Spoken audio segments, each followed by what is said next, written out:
why I haven't vlogged in 2 weeks. Because I've been stressed the fuck out.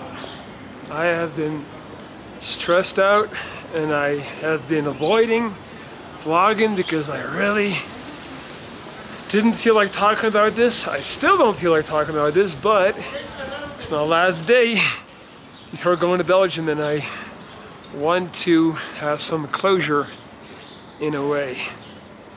And it is an important part of the building a new life story that I'm putting together for you guys. So it has to be included. So you guys remember me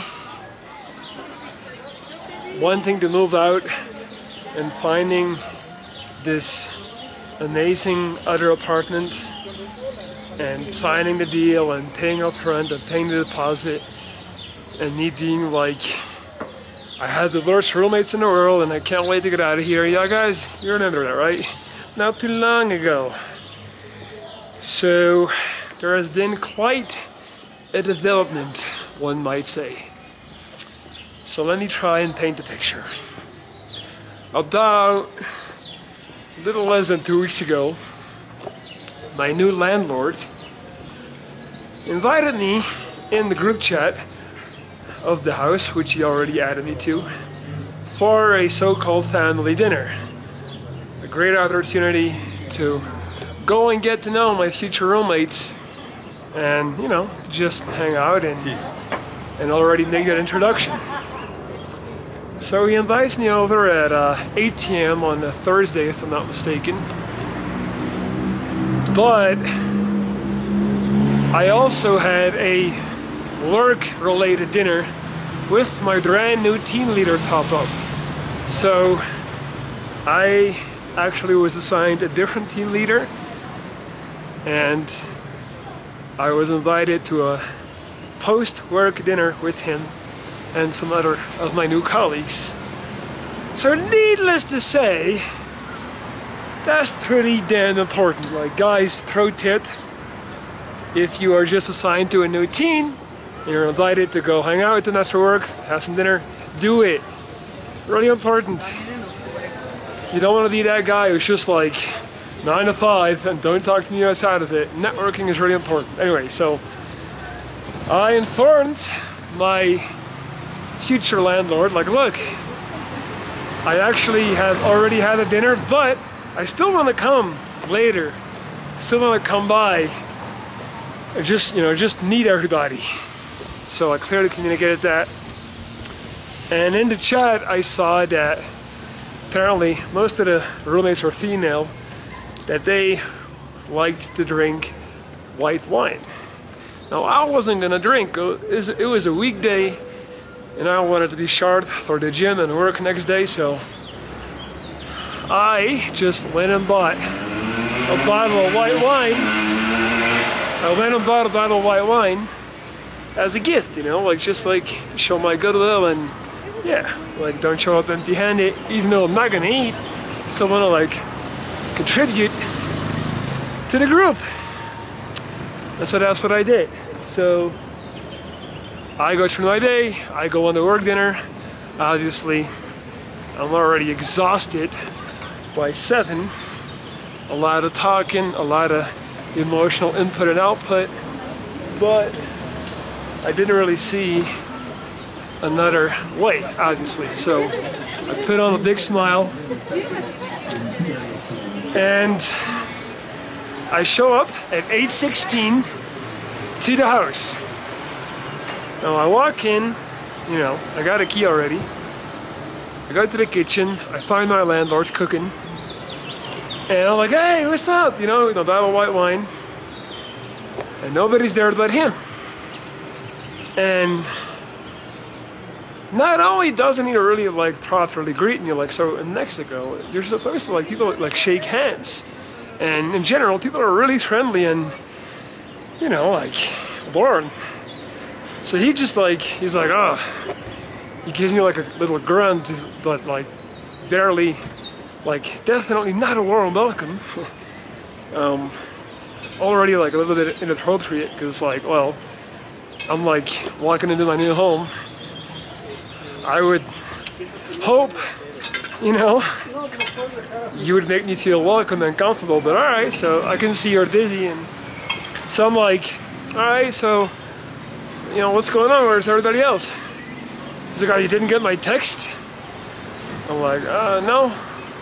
So I checked my phone, and at 8:06, mind you, 8 was the time that we agreed on meeting, 8:06, he sent a text in the group chat saying, let's make it 9. Now, I don't know about you guys, and we can talk about different cultural customs and all that, but changing the time of a planned event past the time of said time event is fucking wild. Like, that's just beyond, you know, incomprehensible to me. So I was like, okay, or like, you know, not freaking out, doing my best to hide my disappointment, but obviously, like, I was like a little bit like, this is, you know, like, damn, you couldn't have, you know. So I decide to make a joke about it, I do want to indicate that I'm a little bit like, you know, disappointed.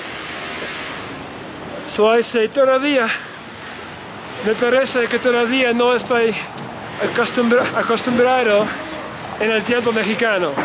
So that means, loosely translated, it looks like I'm still not adapted, or I still haven't adapted, and I still haven't caught up to the so-called Mexican time. Tiempo Mexicana. Which is like a joke that Mexican people make all the time.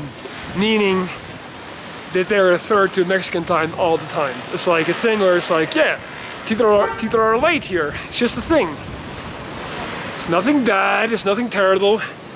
It damn sure isn't anything racist or whatever. It's just like a thing people say. So I felt very comfortable expressing that.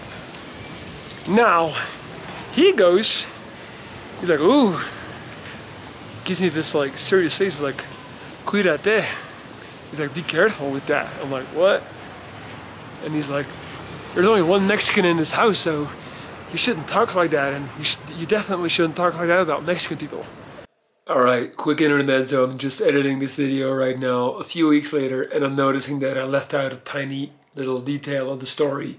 And I'm just trying to paint the full spectrum of awkwardness and insanity of the situation. So right after I made the remark about Mexican time and people being late, he actually tried to say, well, what are you talking about? You are late. And I said, well, what do you mean? Apparently I'm an hour early. And so then he said, well, no, because you thought we were going to start at 8 and you showed up at 8:15. So you were unaware that I had changed the time to 9. So actually you are 15 minutes late, even though now it's 9. Does that make sense? So he's basically, so after changing the time, after the set time, he's trying to somehow use that to counter my argument, to deflect blame, and to say that actually I'm late, even though now you're not. Like, so yeah, I know it doesn't make much sense, but that's the whole point. Like, that was the type of stuff he was on, and that was the type of things that he was throwing at me. Alright, so now let's get back to the story. So I'm like, this is where it gets interesting. So like, I'm already picking up the entire time, I'm picking up this weird ass vibe. You know, this very like awkward, uncomfortable, dark vibe, I would say. But I just chalked it up to him being stressed with the cooking lady. But now I know it is this guy trying to actively manipulate me into like shading me and making me feel, you know, like trying to control me, because he's basically preying on what he perceives to be a lack of experience on my end like that I don't know what's okay and not okay to say. So he wants to do the whole, like, you know, you can't say that around here. While I know for damn sure, you could definitely say that. You could definitely make fucking jokes about Mexican time. Nobody gets offended about that. Nobody cares. Nobody, nobody, all right? I've been here for more than 2 months. I know what's up, all right? So, I'm like, you know, like, why is he doing this? Why are you, you know, like, at this point, I'm like, the hell is going on? So I'm like, why do you tell me that to be careful? Like, what are you talking about, dude? There's nothing wrong with saying that. Like, you know, like I'm calling him out, basically. So then he's like, well, he's like, you want a glass of wine? I'm like, no, I'm not gonna drink. I just brought the wine for you guys. So I'm good. Which I guess maybe he took as an insult, but it's like, why the fuck do I have to drink alcohol when I don't want to? Like, it doesn't, you know. So he goes, well, there's 2 things you can do. You can either have a glass of wine and chill, or until 9, you can do those dishes over there. Now this was the point. This was the exact point where I knew I had fucked up. He was dead ass serious about basically telling me to do the dishes for a dinner at which I would not actually eat, at which I was invited as a welcome home dinner. I don't care who you are, I don't care what culture you are, what creed, what color, your background, whether you speak Chinese, Swahili, Spanish, or Dutch.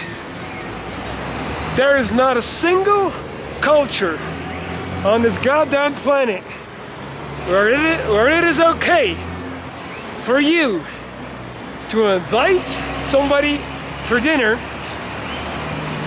change the time an hour later, have them show up early for no reason, and then proceed to tell them to do the motherfucking dishes.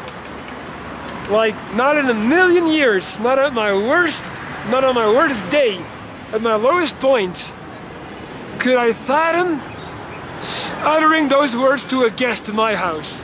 There's no fucking way. Like, already, all the stuff before that, I couldn't fathom saying, but like, I'm you know, like, people are weird and things happen, so I'm trying to be like, trying to understand up until that point. That's the point where I was like, oh, you are fucking crazy.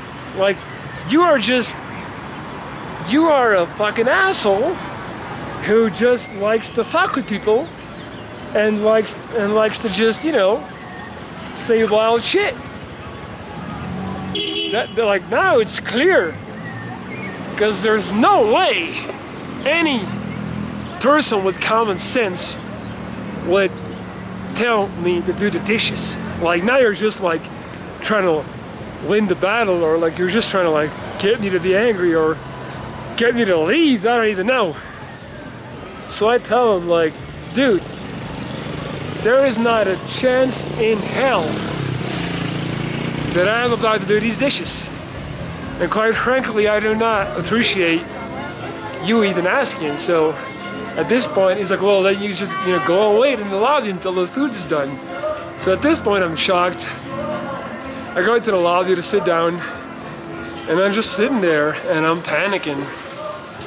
Because I realized I fucked up. I realized I gave this fucking lunatic 20,000 pesos, which is a little bit more than 1,000 euros. He has my money, he has my signature, and I have, what's the word? Fuck. I have agreed on living there and all that stuff. And this guy is clearly off of his goddamn rocker.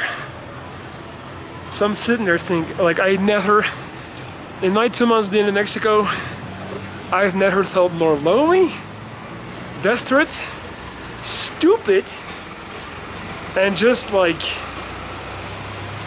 sad than that moment. I was just sitting there realizing that I'm the one who did a poor job gauging his personality. I'm the one who rushed in to committing to another place because I was emotional about all the stuff going on with the dishes. And all of these epiphanies came at the same time. I was like, I've made a terrible mistake. And I was so caught up in complaining about dishes and people being a little bit immature that I completely took for granted that at the very least in the place I was currently staying at, I was dealing with normal people who are like, they're not evil people, they're not dark, twisted people. They might be a little bit immature, a little bit incompetent, a little bit negligent, all of that. But they're not bad people. They're not trying to, like, you know, actively harm or hurt or, like, you know, they're not good at doing dishes. But I took that for granted. And I realized that in that moment. So I was like, what the fuck do I do now? And finally at 9, I go back in. I try to bring up what just happened to him. Like, at this point, I'm still hoping that we can, like, talk it out, that it's a misunderstanding. And I'm like, look, man, like, I really don't know what just happened, but... Okay, Ken, my battery died, as always. So I'm just gonna continue telling the story from my living room before I lose my train of thought. And I am very aware that I probably am way too long-winded and I get into too many specific weird details. But 2 things: if you know me, you notice how I tell my stories. And if you're still listening at this point, then I'm gonna assume that you enjoy my way of, you know, explaining things. So I think we were at the part of, like, me going back in and trying to, like, talk it out.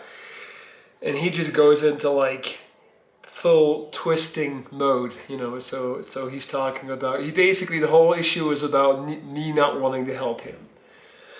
So I'm just like, dude, like, this is not, you know, like, I don't know what you're talking about. And at this point, other roommates started coming in, so obviously we have to, like, drop it and act nice. And so we're there. It's awkward as fuck, because I'm just like, you know, I'm seeing this guy, I'm watching this guy, and I'm just noticing, like, a very clear, you know, it's like most of the roommates are super young. I'm talking like 21, 22. I'm trying to talk to this French student, you know, neighboring country from Belgium. She's like, oh, you speak German then? I'm like, no. She's like, you speak German or French? I'm like, I speak Dutch. I thought you spoke German. I'm like, oh my God, how do you not know? You know, this is just a side note of me being like, oh my God, like, and to be honest, this is a pretty typical French thing. Like, they think France is the center of the universe, and they don't really give a shit about other countries, especially not Belgium. It's like insignificant, but it's like, how do you not know one of the predominant language spoken in your neighboring country? Anyway, so it's not relevant. And I'm just like thinking, like, oh my God, I'm gonna be living with these people. And so we're there, you know, talking, and he's just like, it's his show. He's chefing, he's, you know, like dictating the flow of the conversation, and I just see it so clearly, like, oh, I get it now. This is your thing, like, you're the captain. This is your little show, and you're the fucking, you know, you're the main role, the starring act. And these are all just like, these are like your little kids, your daddy. But I'm not a kid. So, you know, this is already where the disconnect is coming from. You know, what I picked up on very early. And, I mean, I'm just there. At some point, he's trying to like, he's like, you know, serving people with food. And again, he tries to get, I already told him like also a few times, like, I'm not gonna eat, you know, and he wants to like give me food. I'm like, dude, I told you, I'm not eating. Like I'm coming from dinner, so thank you. I'm sorry, but I'm not eating. And he looks me dead in the eye and he says in French, he says, Lawrence, tu n'as pas d'étiquette. So another thing, yeah, the whole time this guy is speaking fucking French. And I've told him like 3 times at this point, I'm like, dude, I speak a little bit of French, but not really. Like, I mean, I can make a conversation, but it's not like, it's nowhere near my Spanish or English, not even in the same universe. Like, it's not, I made it clear that I'm not really comfortable having a whole conversation in French. And he just keeps speaking French. Also, like, to the other French girls, I see speaking French. And so in French he goes, tu n'as pas d'étiquette. That, like, in the most, like, poisonous, venomous way, he's like, it means you don't have etiquette. Like, you're not raised. You don't know how to act. Like, you're not a civilized person. That's what that means. And I'm just like, I can't believe this motherfucker. Like, and like, everybody else heard it. And they're just like, looking like, oh, what's going on? So he's, like, sunning me. He's disciplining me in front of the other kids, you know? And I was just like, holy shit, this guy's fucking batshit insane. He's a narcissist. He's like, clearly, he's just a control freak that wants to be the fucking man. And now I have attached my faith to this lunatic. And like another 5 minutes and he's sitting there just like slowly dying. And finally I'm like, all right guys, like, listen, I gotta go. I'm tired. It's been nice meeting you. And I'm like, hey, can you walk me out, you know? He's like, yeah, sure. And I go and he doesn't come. He does another power play, like all this like surface level bullshit manipulation tactics that are so easy to spot if you know them, you know, like he's making you wait, he's not coming, I'm just standing there waiting. I'm like, all right, man. So at this point, I'm like, my mind is made up on who this guy is as a person, what his intentions are, and I'm just like, there's no fucking way I'm gonna live with this guy. So he finally comes, and I'm like, dude, listen, man, I'm gonna tell you something. I'm 35 years old. I'm a grown-ass man. I don't know what you think I am, but I'm not a kid. And I am clearly seeing that you are used to being the daddy, you're the man here, but I'm not a kid, and you are not my fucking father, all right? So when you tell me you don't have etiquette, you can't talk to me like that, dude. I don't, like, out of respect for your house, out of respect for the people, out of respect for the family dinner, I didn't speak up, I didn't say anything. That you cannot talk to me like that. Like, what the fuck is wrong with you? And he's just like, oh, I never said that. I never. So now he buckles down on saying he never said that. It's like, it happened like 17 minutes ago. It's not about, and like, it's not, how could you misunderstand, like, tu n'as pas d'étiquette? Like, what sounds like etiquette? Like, in that context, after me refusing food from you, like, and he just doubles down. He just lies straight to my face, like, I never said that, I never said that.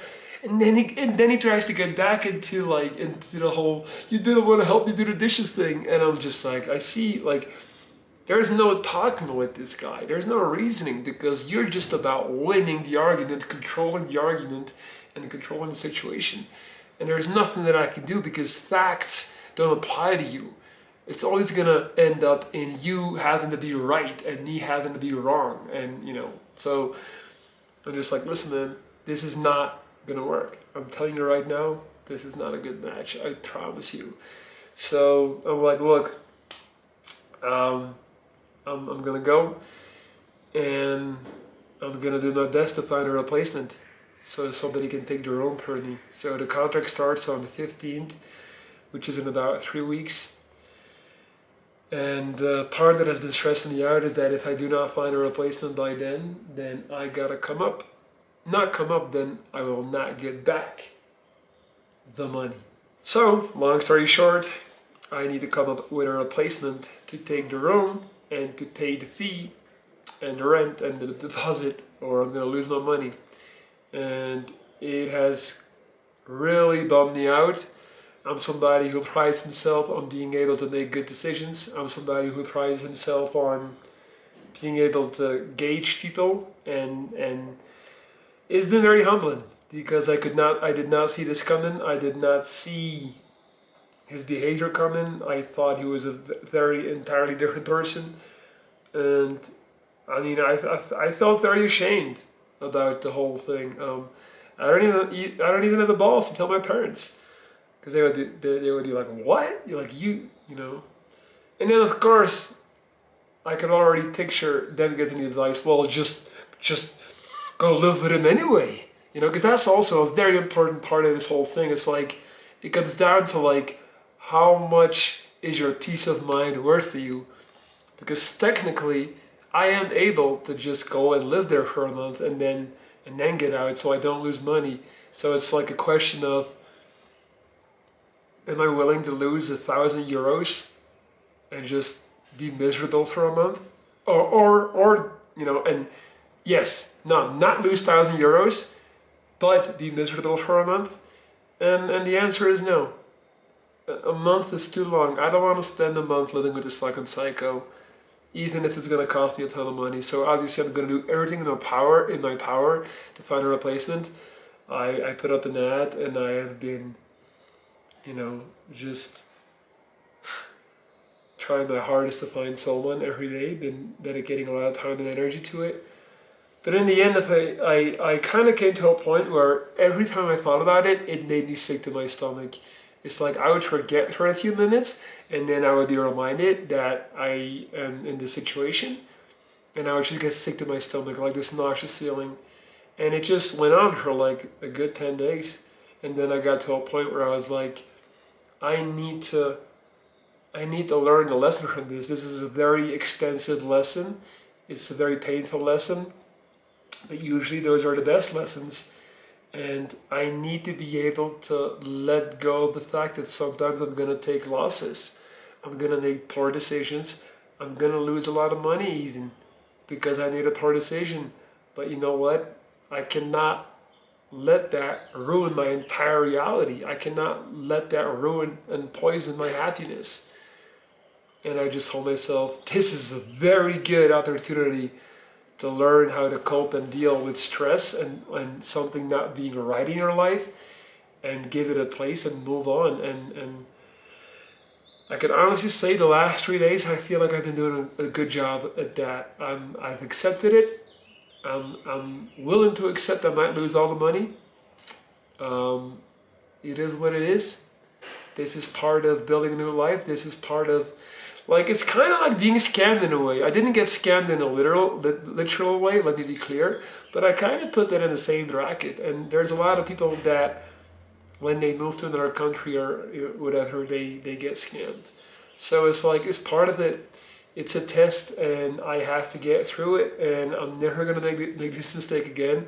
I've already learned so much from it. I'm never going to rush into a situation again, because I definitely rushed into this situation. And he caught me. He caught me in his trap, That's what happened. Because I was emotional. My ego was running rampant because I was angry about people not doing dishes here. But even the weeks leading up to that, like after I signed the deal, I was beginning to notice that I was really actually comfortable here, and it feels like home now, and I love the neighborhood, and I've got all these little routines that I like in this neighborhood and this house, and I wasn't really like, I was starting to feel like some internal conflict about like starting all over again. And lucky for me, the people who are running this business that I was talking a lot of shit about before, they are very kind and understanding, and they have allowed me to come back here. So even now when I fly tomorrow, I can leave all my stuff in my room. I don't have to pack, I don't have to move, and I can come back to my safe nest, my warm nest, with at the very least people that are like have understanding and empathy and that are not batshit crazy. And it's definitely been humbling in that regard. And again, I just keep telling myself, like, you have to learn how to deal. Like, you cannot let losing money just like ruin your entire reality. And that's what I was doing for a good week. But I just refuse to. I have to differentiate myself from that. If I'm going to be happy and successful moving forward with my life, I'm going to have to learn to take these losses and move on from things and understand that not everything is fixable and not everything is reversible. And next time when I'm about to, when I want to jump in, because it was all about ego, because I wanted to sign and find a new place just so I could tell the people here, like, fuck this shit, I'm out. You guys didn't want to do dishes, so I'm out. That was the whole thing. Like, it was just my ego. That's why I rushed into it, and I didn't properly, like, gauge this guy and the whole situation. Like, it's stupid. It's stupid. But I learned from it. And now I finally was able to get it all out on camera. Blah. I was able to share it with you guys. And it's time to put this to rest. Obviously, I'll still be looking for a replacement when I'm in Belgium. Not ideal, but it is what it is. Again, like I've just already accepted in my mind that I might lose all the money. At the end of the day, €1,000 is a lot of money, but in the grand scheme of things, if you're looking at a 10-year, 20-year, 30-year period, that's not going to make or break me. That's not going to change the outcome of my life or who I am. So in that regard, I am able to, like, give it a place. But yeah, that's it. Next video will be in Belgium. I'll try to also vlog when I'm there. I'm predicting I'll be very up and down and bipolar and emotional again, because I'll go through another jet lag, and I remember the last jet lag here, when I got here, I was all over the place emotionally. So be ready for some evil videos coming in. And sometimes I feel like I'm not documenting enough of the highs. I'm not documenting enough of the good times here. I feel like often when I film I'm nagging or I'm complaining. But then again, maybe that's just kind of how it really is here. And I don't know. There are plenty of highs and really good moments, but it's like if I'm at a party, like smoking a joint or drinking a beer, like I'm not going to be like, hey guys, this is really fun. Like it just doesn't, I don't see the value of that. But I do want to make it clear that those moments exist. I have great people that I'm hanging out with. I am at parties, I'm having fun. I am making more friends as I go on, but I guess most of the stuff I talk about is a little bit, about the less good stuff. I just want to make it clear that it's not always all bad.